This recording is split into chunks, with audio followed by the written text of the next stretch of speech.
From New Delhi, Amitabh Dubey, political analyst, consultant and policy coordinator at the All India Professionals Congress. Thank you very much for being with us. We appreciate your time.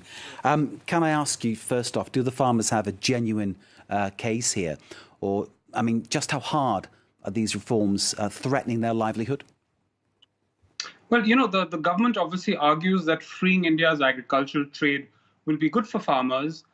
It'll allow them to access new markets, perhaps get better prices. But you have to remember that the Indian farmer is subject to very high volatility, both of prices of their agricultural products and therefore their incomes.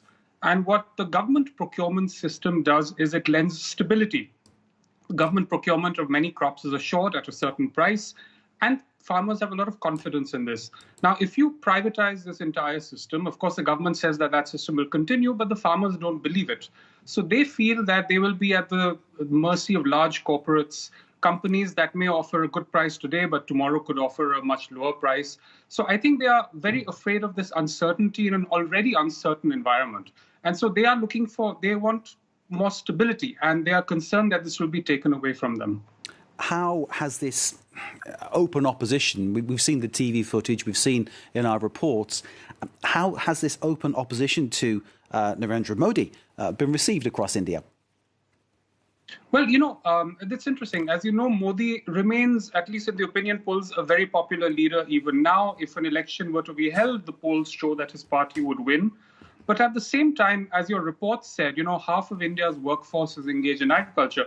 And those same opinion polls show that most people want the government to compromise on the farm laws, either by withdrawing them or by amending them suitably. So the huge support that Modi has nationally doesn't necessarily translate into support for his position, his strong position on the agricultural laws, which is why we've seen the agriculture minister having 10 rounds of negotiations and trying to find a compromise, which of course hasn't happened yet. Indeed. Compromise, I don't know Narendra Modi, but obviously I observe what he does and I observe how things develop politically in India. Compromise doesn't seem to be part of his vocabulary. No, not at all. And, from one point of view, it's understandable. He came back to power despite a weak economy with an increased majority. And obviously, Mr. Modi was entitled to think that he had political capital to do whatever he wanted. The first, some might say, misstep was with the citizen amendment laws that many Muslims thought were discriminatory against them, and then there were huge protests a couple of years ago. And Modi overcame that because he painted them as radical Muslims, as aggressive minorities, and many Hindus bought that narrative. But with farmers, it's not quite so easy. This is the majority of the nation. And so I think he's found that it's much harder going than he had anticipated, which is why you've had this very uncharacteristic many rounds of negotiation, because this is a constituency you cannot mess with. The farmer lies at the heart of the Indian cultural and national imagination.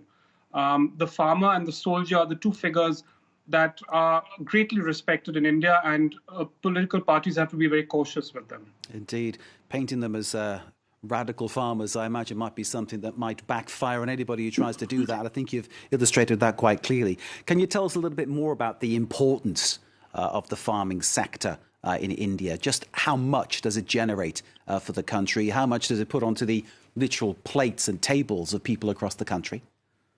Yeah. So, in terms of GDP, it's been declining, and it's probably closer to a quarter, even though half the country is involved in agriculture.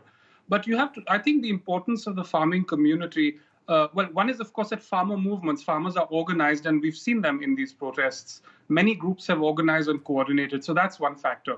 But the role the farmer plays, you'll recall that India was a land of famine not that many years ago. And the farmer is seen as the annadata, the giver of food, and therefore has a very good status in society. You have movies, you have songs about the farmer.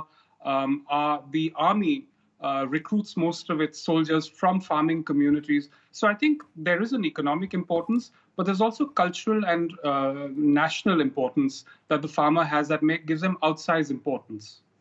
What do you think the next steps are in this dispute for the farmers, but also, of course, for Narendra Modi?